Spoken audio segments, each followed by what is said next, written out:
semuanya, Furi. Ketemu lagi di cerita horor di tayangan YouTube channel Furi Harun yang terbaru ya. Jadi buat kalian jangan lupa untuk like, subscribe, share dan juga komen di YouTube channel terbarunya Furi Harun ya, dan aktifkan loncengnya supaya kalian mendapatkan notifikasi dari setiap segmen yang tayang di YouTube channel kita.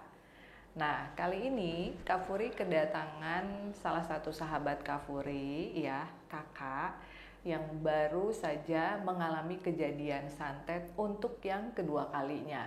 Jadi sebelumnya udah pernah disantet, terus sekarang disantet lagi. Nah, kira-kira seperti apa cerita lengkapnya ya? Di sini kita juga tidak ingin menjelekan orang atau menuduh orang sembarangan, hanya sekedar sharing cerita. Siapa tahu di antara kalian ada yang mengalami kejadian-kejadian mistis dan belum paham apakah kalian sebenarnya disantet atau betulan penyakit medis. Nah, kita langsung ke ceritanya kakak ya. Halo kak. Halo kak. Jadi sekarang udah sembuh ya? Alhamdulillah. Udah mulai kembali normal lah. Kembali normal, iya. Bisa diceritain nggak awal mulanya kakak sadar bahwa ini tuh ada santet lagi? Yang mana nih kak? Yang pertama, yang kedua ya? Yang baru aja ya? Yang baru.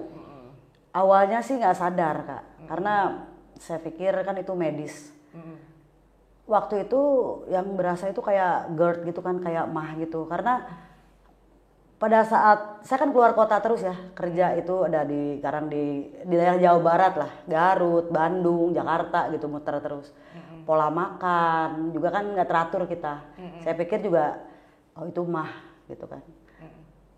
Tapi Jakarta, di Garut, di Bandung sampai beberapa dokter itu nggak sembuh, sampai diinfus, disuntik sampai ke nadi, sampai saya tuh sebenarnya juga nggak berpikir ke sana, saya pikir memang medis gitu. Cuman kebetulan waktu itu kan pas saya pulang ke Jakarta juga adik saya kan telepon Kak Furi ya waktu itu ya. Dan saya juga bilang ada gejala begitu, terus Kak Furi kan bilang coba berobat ke Garut kan gitu. Saya juga nggak sampai ke situ sebetulnya kak gitu. Cuman waktu di Garut saya coba datengin ya, memang dulu itu saya sempat usus buntu gitu ya. Tadi saya kan sebenarnya anti dokter, anti rumah sakit gitu kan. Takut gitu ya? Iya, saya takut banget kak. Jadi waktu itu saya pernah kena usus buntu di tahun 2002. Dia berobat apa sih kalau istilahnya itu, jadi nggak berobat alternatif. Nah ke si emak itu yang memang tadi basicnya memang untuk urusan medis kalau dia sebetulnya kak gitu loh. Saya berobat ke sana berkali-kali, alhamdulillah saya nggak dioperasi gitu, hilang dengan sendirinya usus buntunya, cuman untuk tidak makan pedas dan menjaga pola makan aja gitu. Saya dibawa ke sana kebetulan sama adik saya waktu itu ya, dipegang terus saya nggak inget apa-apa lagi udah gitu loh. Tapi waktu pengobatan yang pertama yang usus buntu itu ngerasain sakit apa gimana? Sakit, tapi pas dipijit belakang sama perut itu sakit banget. Cuman 3-4 kali saya ke situ loh, dikasih ramuan juga gitu, dikasih kayak jamu gitu loh, sembuh.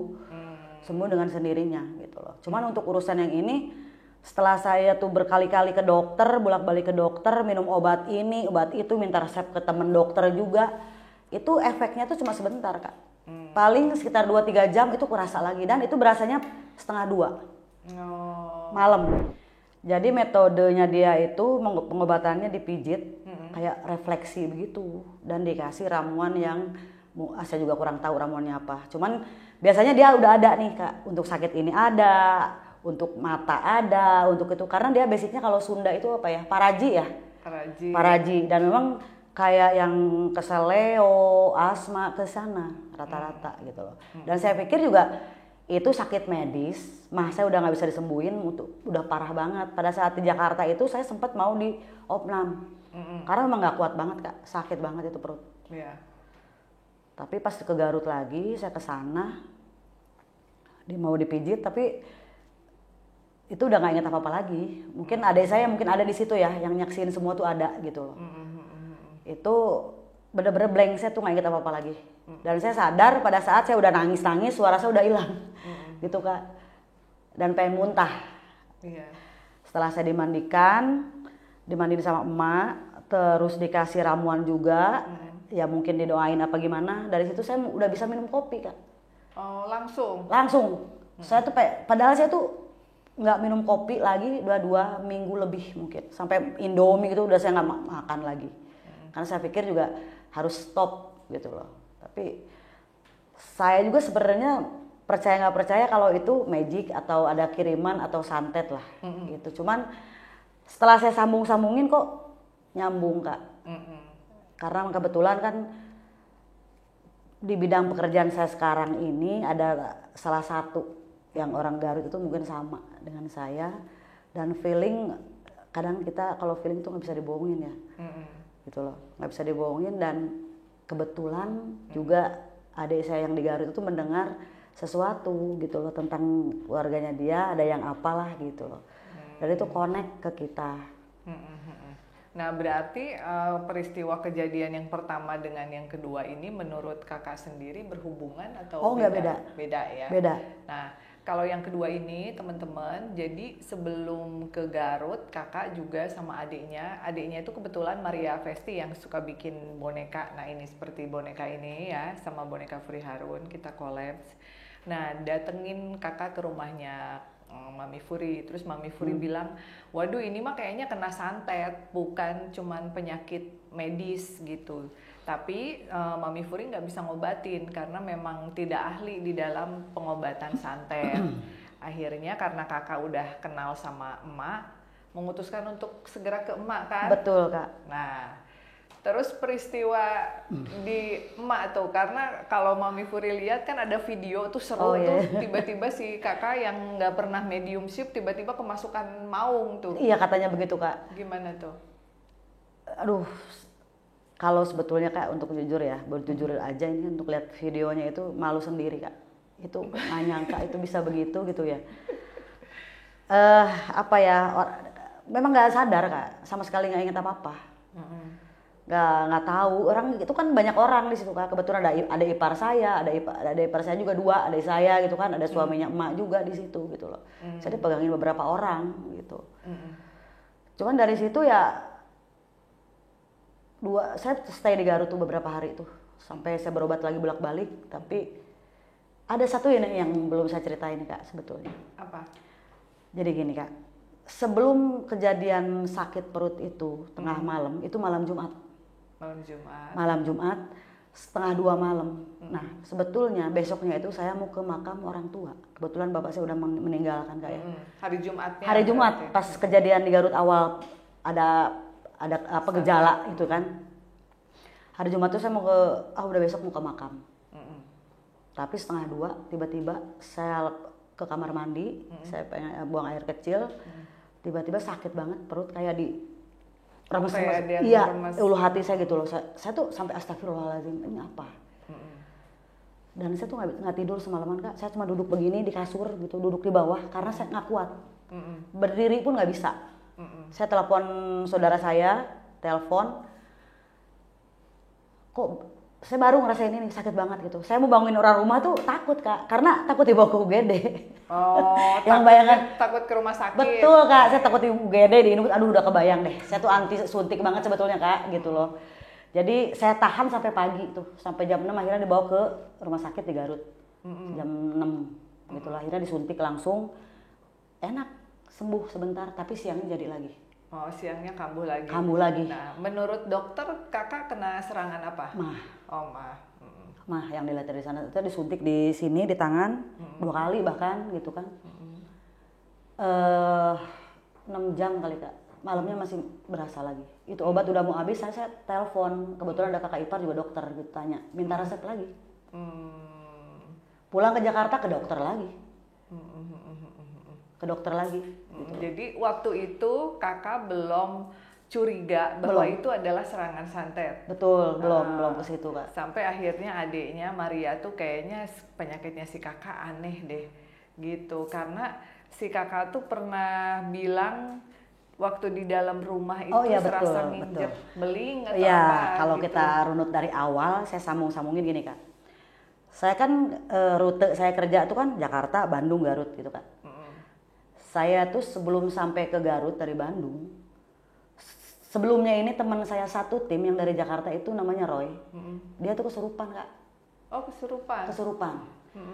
Saya pikir memang diganggu yang ada di sana lah, karena kita stay di hotel yang memang hotel lama tahun 60 gitu loh.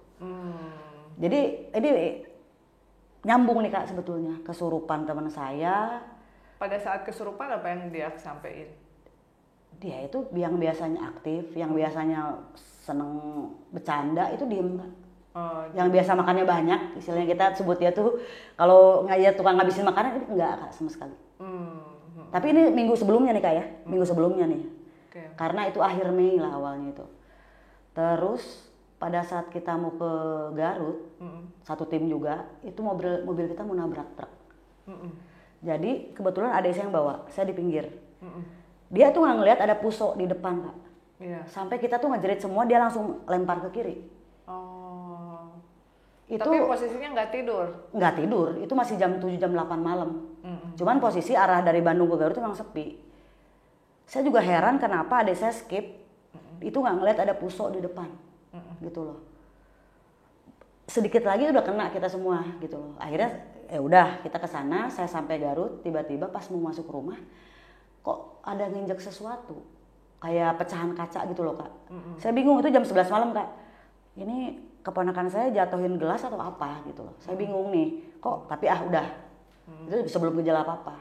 Terus besoknya ketika saya ketemu dengan klien di tempat adik saya juga, di beda tempat di Garut.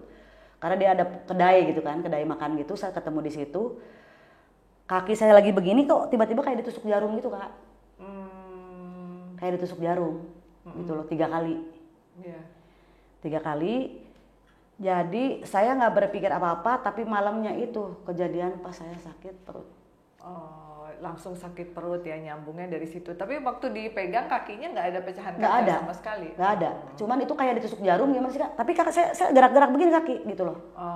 3 kali. Kaki ini di sini sebelah kiri. Karena saya memang suka numpang gigi begini kan gitu loh. Dan kebetulan sekali, adik saya Maria juga memang agak sensitif ya.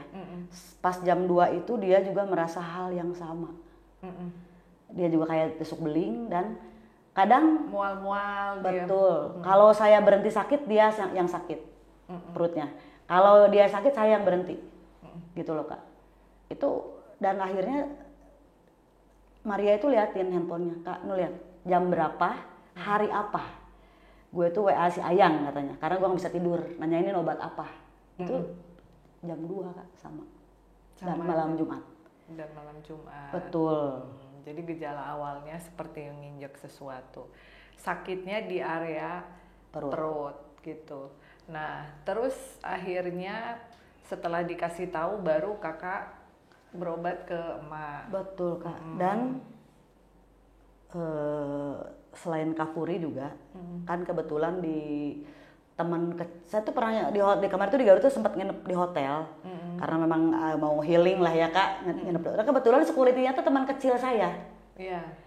Teman kecil saya waktu di Garut, dan dia ternyata jadi security itu, dan kakaknya ternyata bisa baca, cuman tidak bisa ngobatin.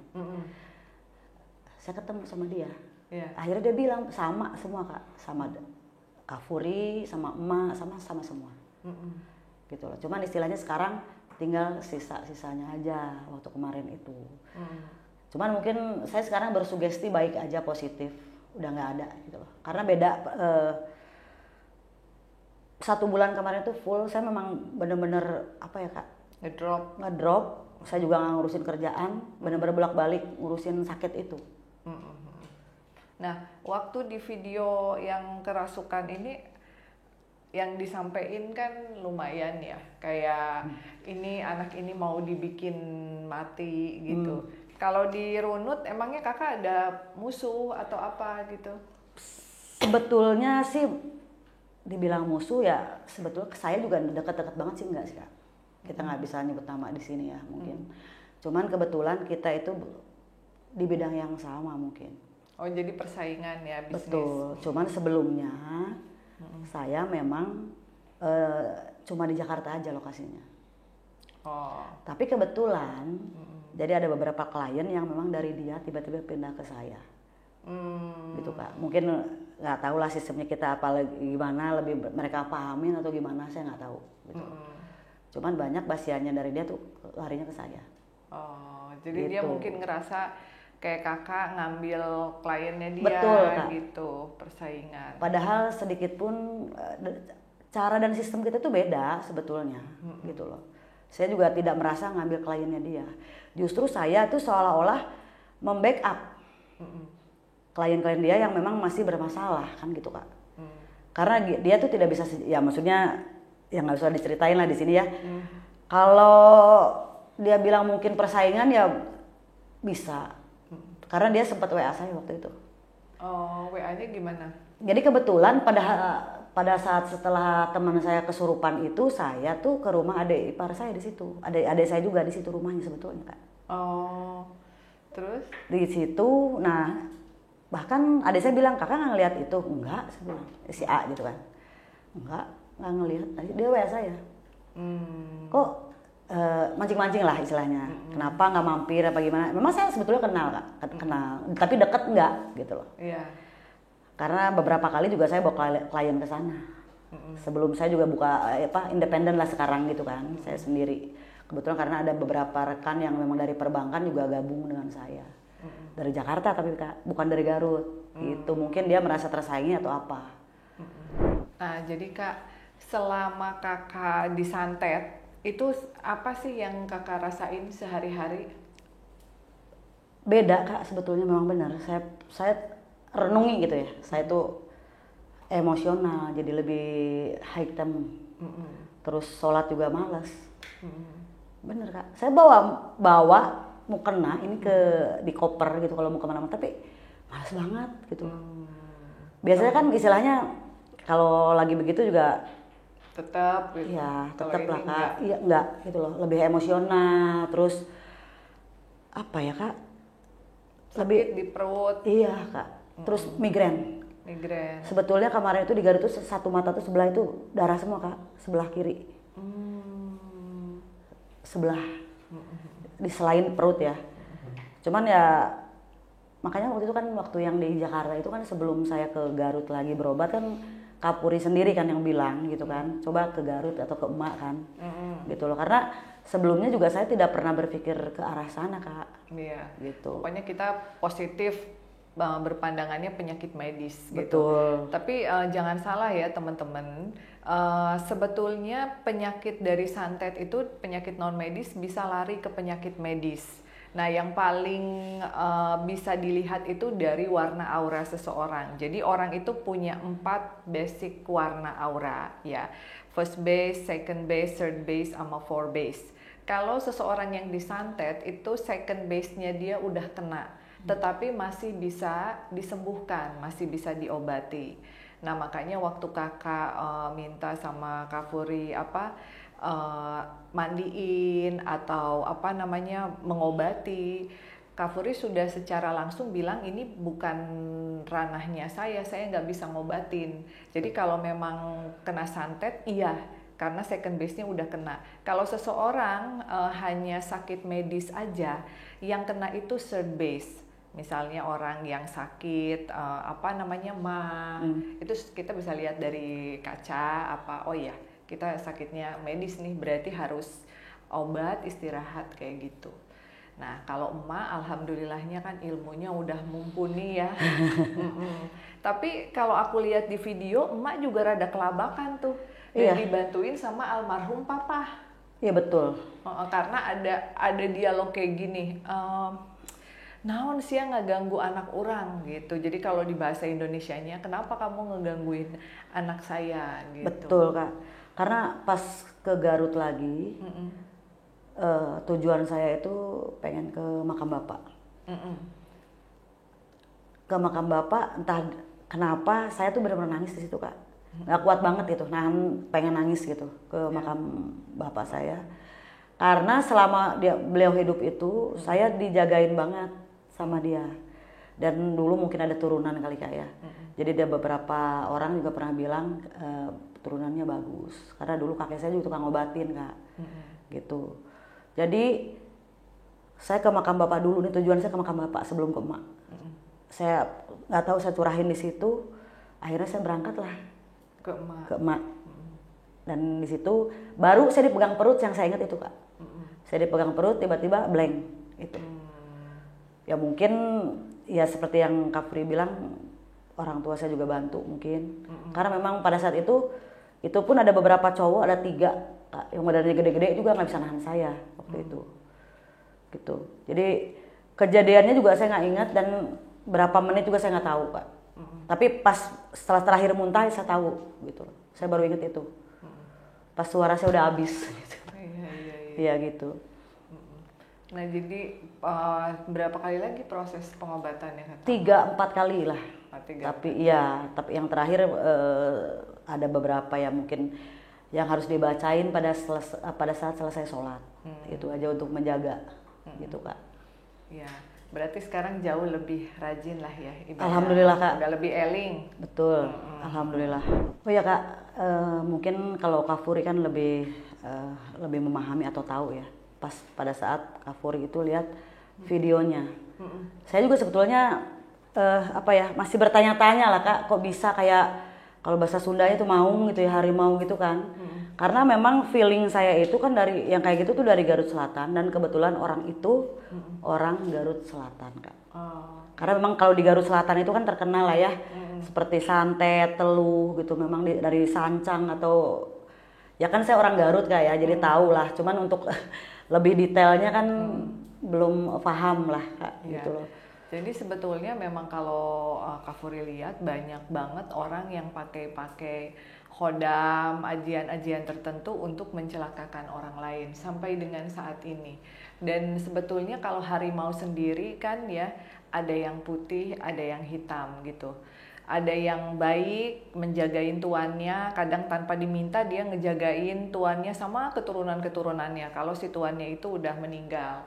Tapi ada juga yang memang seliweran, ibaratnya dia nggak ada tempat, akhirnya diasuh oleh orang-orang atau oknum yang tidak bertanggung jawab. Nah, bayarannya mereka tuh harimau-harimau ini sebenarnya cuman sekedar dikasih kopi hitam sama rokok aja. Tapi karena disuruh menyelesaikan pekerjaan sampai orang tersebut mati gitu, sehingga mereka menyerang dengan sekuat tenaga. Cuman ya syukur alhamdulillahnya si kakak ini masih ada leluhur yang jagain. Jadi ada juga beberapa kasus teman-teman di kalangan kita sendiri juga yang pernah kena santet dan mungkin penjagaannya kurang, ibadahnya kurang, akhirnya ya lost gitu. Kayak gitu. Jadi bisa sampai meninggal mungkin kayak gitu ya? Bisa, dan banyak kasus seperti itu. Dan sekarang itu banyak santet dari penyakit non medis menjadi penyakit medis. Jadi kalau kalian medis tuh harus tetap kalian berpikir ini sebenarnya beneran nggak sih, ada masalah nggak sih sama orang, apa yang harus dilakukan kayak gitu. Oh gitu ya Kak ya. Nah, terus juga buat teman-teman yang pengen tahu nih, kira-kira ciri-ciri orang yang susah kena santet itu seperti apa? Karena sebetulnya kalau ditanya, apakah semua orang bisa disantet? Bisa aja, karena namanya manusia ya, pasti masih ada orang lain yang ilmunya jauh di atas kita. Makanya kita nggak boleh sombong. Terus yang kedua juga, tidak semua orang dalam skala ibadah yang sama. Misalnya di bulan-bulan ini kita lagi tekun ibadah, nah manusia tuh kadang suka ada lupanya, suka ada malesnya, males kemarin rajin sholat tahajud, tetap segitu-segitu aja rezekinya nggak nambah misalnya. Nah di saat kita lost, di saat keimanan kita ngedrop, itu pasti santet itu gampang masuk.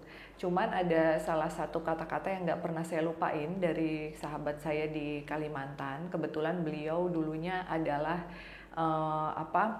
dukun santet. Agak sulit katanya untuk menyantet orang yang rajin melakukan sholat tahajud di malam hari. Jadi kalau orang melakukan sholat 5 waktu masih ada yang bisa dijebol, tapi kalau sudah sholat tahajud itu sudah susah gitu, karena berarti dia memiliki kedekatan dan niat yang betul-betul tulus untuk berdoa, untuk bangun di malam hari kepada Tuhannya. Dan juga bukan cuma orang-orang muslim ya, orang-orang beragama lain yang rajin membaca doa, dekat dengan Tuhan itu susah gitu. Nah mungkin kakak kemarin lagi agak jauh Iya, ya? sempet jarang.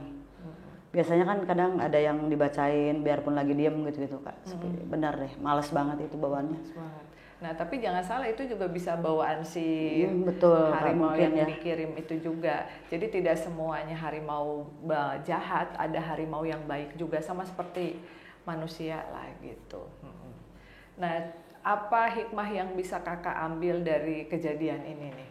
Hikmahnya mungkin saya harus lebih berhati-hati lagi Kak, dan mungkin lebih mendekatkan diri lagi, nggak malas lagi sholat atau ada wirid yang harus saya baca gitu Kak. Dan agak bisa kontrol emosi mungkin. Iya. Gitu. Nah, seperti itu teman-teman ya, sharing cerita dari kakak. Semoga aja kalian yang mungkin sekarang sedang mengalami kejadian yang hampir sama ya, kalian bisa share di kolom komentar, bisa tanya-tanya atau bisa langsung DM ke Instagram Furi Harun. Dan buat yang suka adopsi boneka-boneka, baik yang lucu ataupun yang creepy, kalian juga bisa menghubungi admin Boneka Furi Harun di nomor WhatsApp segini ya. Jadi cuman di WhatsApp aja, kita tidak terima telepon di jam 9 pagi sampai jam 9 malam. Oke kakak, thank you so much. Terima kasih Kak, Terima terima kasih banyak. kasih. Ya, see you on the next episode. Bye-bye.